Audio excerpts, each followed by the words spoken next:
L'Afrique est un continent sous-peuplé. Oui. C'est faux, nous ne sommes pas sous-peuplés. L'Afrique, effectivement, est un continent sous-peuplé. Je vais vous prendre quelques exemples concrets. Quand vous prenez, par exemple, un pays comme le Congo RDC.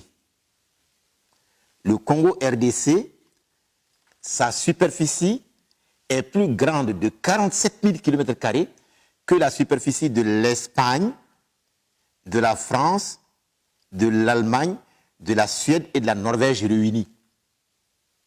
Ces 5 pays. Leur superficie, quand tu les réunis, la superficie du Congo RDC est plus grande que la superficie de ces 5 pays réunis de 47 000 km².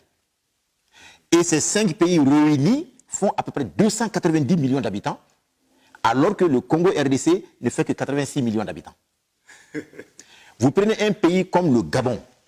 La superficie du Gabon est 2 fois plus grande que la superficie du Bangladesh. Le Gabon, en réalité, n'a que un peu moins de 4 millions d'habitants, à moins de 4 millions d'habitants, et le Bangladesh a 185 millions d'habitants. Soyons sérieux. On va enseigner à nos enfants qu'en Kadobo, Dengouro, là, on est très nombreux. Alors, quand tu prends par exemple un pays comme la Chine, ou bien l'Inde, pour prendre le cas de l'Inde, la superficie du continent africain fait 3 fois et demi, à peu près, la superficie de l'Inde. Or, l'Inde est plus peuplée que tout le continent africain réuni de 100 millions d'habitants. Et voilà des choses simples qui sont là sous nos yeux à tous les jours, qu'on doit apprendre à nos enfants, au lieu qu'on vienne leur mentir.